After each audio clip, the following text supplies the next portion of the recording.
Alhamdulillah alladzi an'ama 'alaina bi ni'matil iman wal Islam. Wa nusalli wa nusallim ala Rasulillah sallallahu alaihi wasallam. Asyhadu an la ilaha illallah wahdahu la syarika lah wa asyhadu anna Muhammadan abduhu wa rasuluh alladzi la nabiyya ba'da, amma ba'd. Wa qala Allah ta'ala fil Qur'anil Karim, a'udzu billahi minasy syaithanir rajim. Wa khalafa min ba'dihim khalfun adha'u sholata wattaba'u syahawat fasawfa yalqawna ghayya. Ma'asyiral muslimin yang insyaallah dimuliakan Allah Subhanahu wa taala, puji syukur pertama-tama kita panjatkan kehadirat Allah yang Maha Ghafur, Maha Pengampun, Maha Rahman, Maha Rahim, Maha Pengasih, Maha Penyayang. Bismillah, pada kesempatan kali ini Allah masih berkenan memberikan berbagai macam kenikmatan, terutama nikmat iman, nikmat sehat, di samping tentunya nikmat-nikmat yang lain, nikmat yang tidak ternilai harganya dan juga tidak terhitung jumlahnya.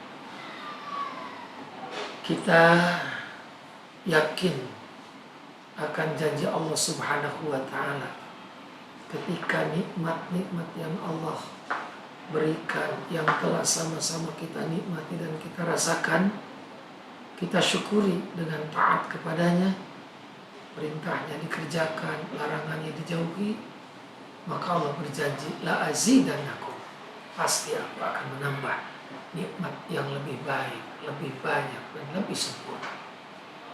Sebaliknya ketika nikmat-nikmat yang Allah berikan itu kita ingkari, kita dustakan dengan melakukan maksiat kepada Allah Subhanahu wa taala, maka Allah mengancam dengan firman-Nya, inna adzabi lasyadid, sesungguhnya azabku amatlah berat. Cukup jelas di dalam Al-Quran bahwa salah satu penyebab binasanya umat terdahulu disebabkan mereka kufur terhadap nikmat Allah. Untuk itu mudah-mudahan kita termasuk orang-orang yang senantiasa syukur terhadap nikmat-nikmat Allah, dan kita termasuk orang-orang yang pandai mensyukurinya dengan diwujudkan taat kepada Allah Subhanahu wa taala. Ma'asyiral muslimin, dalam kesempatan yang baik ini saya akan menyampaikan atau membacakan satu ayat dari surah Maryam, yaitu ayat yang ke-59, di mana ayat ini merupakan balasan bagi orang-orang yang sesat sesudah para rasul. Dan ini dikatakan generasi yang jelek sesudah rasul. Allah berfirman, a'udzubillahi minasyaitonirrajim, fa khalafa min ba'dihim khalfun adha'u shalat wattaba'u syahwat fasawfa yalqawna ghayya. Maka datanglah sesudah mereka para nabi, para rasul, orang-orang saleh terdahulu, yaitu pengganti yang jelek, generasi yang jelek, menyanyiakan sholat dan memperturut hawa nafsunya, maka mereka kelak akan menemui kesesatan. Jadi generasi sesudah Rasul, generasi sesudah para sahabat Rasul, generasi sesudah orang-orang soleh terdahulu, akan muncul generasi yang jelek. Yang pertama, orang yang menyia-nyiakan sholat. Yang kedua, orang yang memperturut hawa nafsu. Di dalam hadis riwayat Imam Ahmad, Ibnu Hibban, Al-Hakim dari sahabat Abu Sa'id Al-Khudri, Rasulullah SAW pernah bersabda, yakunu khalafun min ba'dihim sittina sanatan adha'us salat wattaba'us syahwat fasawfa yalqawna ghayya thumma yakunu khalafun yaqra'una al-Qur'an la ya'du tarakiyahum wa yaqra'ul Qur'ana thalathatun mu'minun wa munafikun wa fajirun. Akan datang suatu generasi sesudah 60 tahun. 60 tahun sesudah Rasul wafat. Mereka orang-orang yang melalaikan salat. Dan mereka orang-orang yang memperturutkan hawa nafsunya. Maka orang-orang ini akan menemui kecelakaan dan kerugian. Mereka akan binasa, mereka akan rugi. Kemudian datang lagi sesudah generasi itu, mereka orang-orang yang membaca Al-Quran, tetapi Al-Quran hanya sebatas kerongkongan, sebatas mulut, tidak masuk ke dalam hati. Dan semua orang membaca Al-Quran. Orang mukmin membaca Al-Quran, orang munafik membaca Al-Quran, dan orang-orang jahat dan fasik juga membaca Al-Quran. Sehingga tidak bisa dibedakan mana mukmin sejati, mana yang mukmin pura-pura. Jadi kalau berdasarkan hadis ini, ada 3 golongan generasi yang jelek sesudah Rasulullah SAW. Yang pertama, yang menyia-nyiakan salat. Yang kedua, yang memperturut hawa nafsu.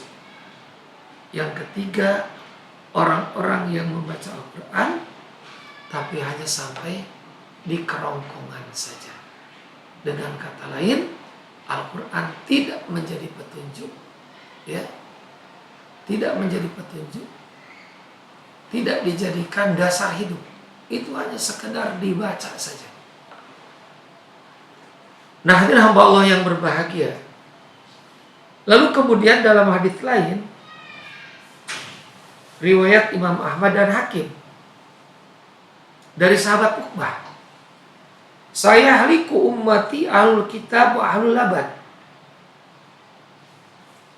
akan binasa atau akan rusak binasa sebahagian dari umatku, yaitu ahlul kitab dan ahlul laban. Qultu ya Rasulullah, qala qaumun yata'allamuna al-kitab yujadiluna bihi alladzina amanu.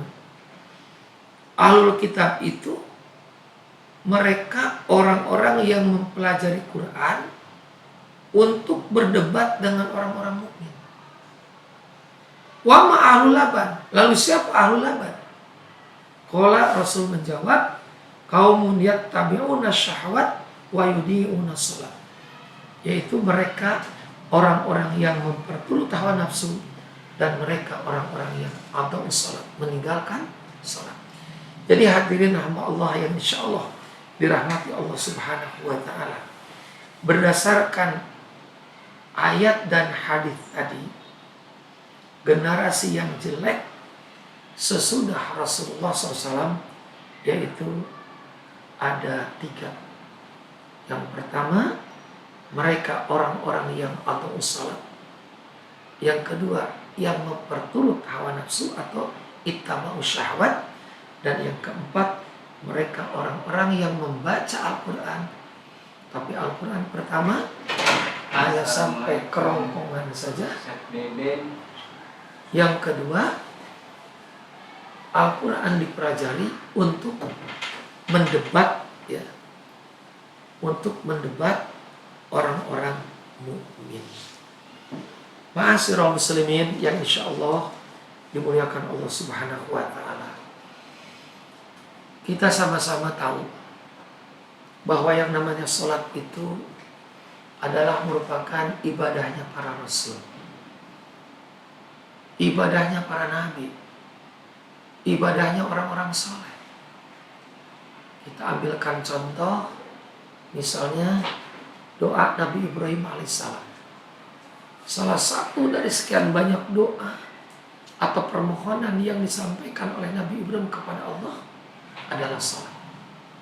Rabbi ij'alni muqimas shalah wa min dzurriyyati Rabbana wa taqabbal du'a.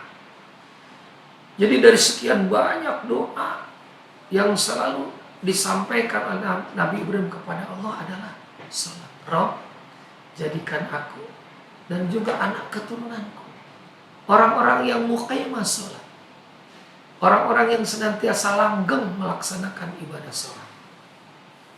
Dimanapun kami berada, dalam kondisi apapun, kami menjadi orang-orang yang ahli salat. Lalu pernah ada yang bertanya kepada saya, bagaimana Nabi Ibrahim salat? Bagaimana Nabi dan Rasul yang lain salat? Apakah sama dengan salat seperti kita dalam kaifiyah terkait dengan waktu? Ya, saya maaf tidak bisa menjelaskan bagaimana Nabi Ibrahim salat, berapa lama, berapa rakaat, ya kami tidak tahu.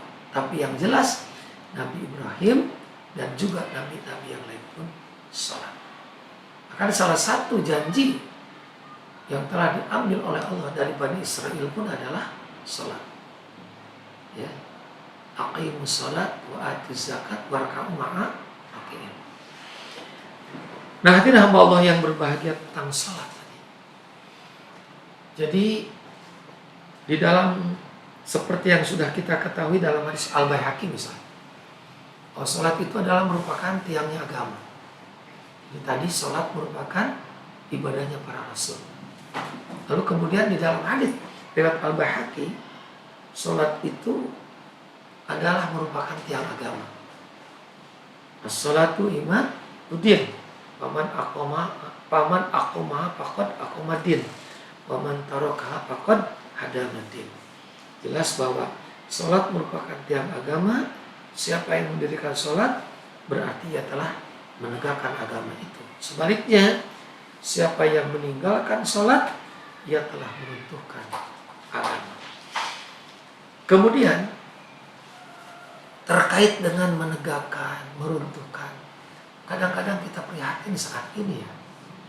Jadi dari sekian banyak umat Islam yang ada di dunia, wabil khusus di Indonesia ini, kalau kita klasifikasikan, presentasikan gitu ya, ada berapa banyak umat Islam di tanah air kita yang sholat, berapa banyak yang tidak sholat. Lalu mana yang paling banyak? Yang sholat, yang tidak sholat? Yang paling banyak sepertinya orang yang lalai sholat. Ya, yang sholat banyak, yang tidak sholat juga banyak, yang melalaikan lebih banyak. Nah, meninggalkan sholat dan melalaikan sholat ini termasuk atau sholat. Jadi saya baca di dalam salah satu referensi, salah satu keterangan bahwa yang dimaksud dengan atau sholat itu maknanya ada dua. Atau dalam arti menyia-nyiakan. Yang kedua, atau dalam arti melalaikan. Yang kedua, atau dalam arti meninggalkan. Yang meninggalkan, yang menyia-nyiakan sama. Kita ambil contoh di dalam Al-Quran surah Al-Ma'un. Bagaimana ketika salat itu disia-siakan, dilalaikan. A'udzubillahi minasyaitonirrajim. Alladzina hum fawailul lil musallin alladzina hum fi salatihim sahun. Celaka atau kecelakaan bagi orang-orang yang salat. Yang mana? Alladzina hum fi salatihim khashi'un. Itu orang-orang yang Maaf, salah ya. Alladzina hum fi sholatihim sahun. Itu mereka orang-orang yang lalai di dalam sholatnya. Jadi yang lalai sholat celaka. Apalagi yang tidak sholat, yang meninggalkan. Ya, seperti dalam Al-Quran surah Al-Mudaththir ayat 43, ayat 40, 42, 43. A'udzubillahi minasyaitonir rajim. Ma salakakum fi saqar? Qalu lam naku minal musallin. Apa yang menyebabkan kalian masuk neraka sakor? Ini pertanyaan dari Allah. Apa yang menyebabkan kalian masuk neraka sakor? Mereka para penghuni neraka sakor menjawab, qalu lam naku minal musallin. Mereka menjawab, dulu kami selagi hidup di dunia, kami tidak termasuk orang-orang yang salat. Jadi yang lalai sholat celaka, apalagi yang meninggalkan sholat. Fawailul lil musallin, orang yang lalai. Masalakakum fi saqar, yang meninggalkan sholat neraka sakar. Nah, hadirin Allah yang berbahagia. Karena itu di dalam hadis Rasulullah juga mengatakan bahwa untuk membedakan mana mukmin mana kafir kan sholat. Kalau dia mukmin ya sholat, kalau tidak sholat ya kafir, gitu ya. Jadi kalau mukmin ya sholat, kalau tidak sholat kafir.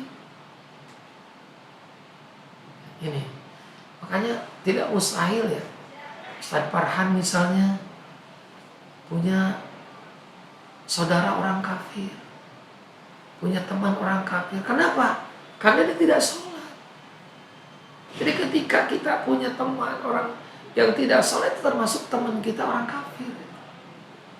Ketika kita punya teman, ya, punya saudara tidak sholat, berarti saudara kita orang kafir, pasti binasa.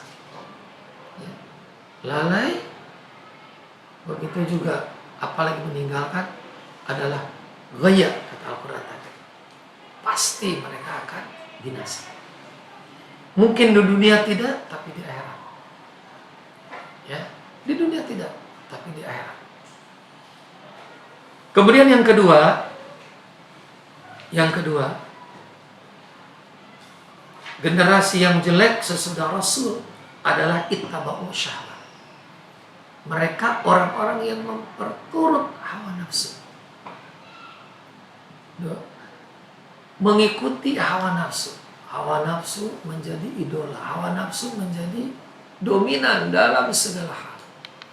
Dan ingat, kalau syahwat sudah diikuti, ya, kalau syahwat dituruti, diikuti, itu pasti kesininya ini binasa. Kenapa? Ketika syahwat diikuti, maka tidak ada kepuasan dan bisa menghalalkan segala cara. Atau yang haram bisa halal, yang halal bisa haram. Hak bisa batil, batil jadi hak. Sunnah jadi bid'ah, bid'ah jadi sunnah. Ketika syahwat diikuti, maka tidak mustahil pasangan suami istri, istri yang setia, yang taat kepada suaminya, yang sudah memberikan keturunan kepada suaminya, dan memberikan keturunan. Bahkan anak yang pertama aja kembar, seperti Ustaz Farhan misalnya, ya. Istri setia, istri sangat baik terhadap suami, sudah memberikan keturunan, Insya Allah. Itu kalau sahabat yang diikuti, itu bisa disepelekan, bisa tersakiti atau bisa disakiti, sehingga berpaling kepada wanita-wanita yang lain. Padahal orang lain belum tahu, wanita yang lain belum tahu bagaimana baiknya, bagaimana kesetiaan. Ini tinggal. Ini seringkali itu. Ya. Bahkan ada, mungkin juga kita sama-sama punya pengalaman. Ya, istri pertama gagal, tertarik dengan perempuan lain. Akhirnya nikah dengan perempuan lain, gagal lagi. lihat lagi perempuan lain, maka istri kedua gagal, cerai, nikah kepada yang ketiga, nikah yang keempat, begitu aja. Kenapa? Karena syahwat yang diikuti, sehingga tidak pernah puas, tidak pernah puas. Begitu juga dengan yang sifatnya kekayaan benda, ya. Kalau syahwat yang diikuti, sebesar apapun pendapatan yang diperoleh setiap tahun, setiap bulan, katakan gaji, ya, walaupun gajinya besar, tapi kalau syahwat yang diikuti itu tidak pernah cukup, tidak pernah puas, maka lahirlah para koruptor, lahirlah maling-maling, ya kan itu, lahirlah orang-orang palak, tukang malak, maksudnya bukan ahli palak, orang-orang yang malak. Kenapa nggak cukup itu? Tidak pernah puas dengan apa yang sudah diperoleh, ya, tidak pernah puas, sehingga yang terjadi apa? Maksiat, ya, maksiat, kezaliman, berbohong, khianat, mengingkari janji, itu karena maksiat diikuti. Nah, inilah yang dimaksud oleh Rasulullah, generasi yang jelek.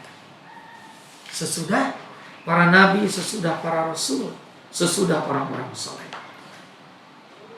Jadi kesimpulan daripada ayat yang tadi, sesudah para nabi dan rasul meninggal dunia, akan muncul generasi yang tidak mengindahkan lagi agama, tidak lagi melaksanakan syariat. Satu, yang kedua, akan selalu memperturut hawa nafsu syahwatnya. Akhirnya mereka akan menemui siksa berupa kerugian, kecelakaan, ya, bisa disaksikan di saat ia hidup, terlebih nanti di akhirat kelak. Ini generasi yang jelek, yang akan binasa, yang sudah tidak peduli lagi terhadap syariat. Misalnya sholat tadi, tidak ada takut ketika melalaikan sholat, meninggalkan sholat. Begitu juga tidak ada rasa takut ketika nafsu selalu diikuti atau syahwat selalu dituruti.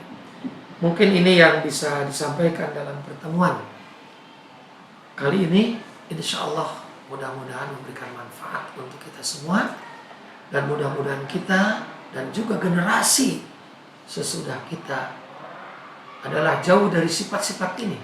Dengan kata lain, kita menjadi keluarga yang ahli sholat dan orang-orang yang bisa, ya, memerangi nafsu atau syahwat yang akan menjerumuskan kita kepada kesesatan, kepada bencana, kepada murka Allah. Rabbana zalamna anfusana wa illam taghfir lana wa tarhamna lanakunanna minal khasirin. Allahumma arinal haqqa haqqan warzuqna ittiba'ah wa arinal batila batila warzuqna ijtinabah. Walhamdulillahi rabbil alamin. Assalamualaikum warahmatullahi wabarakatuh.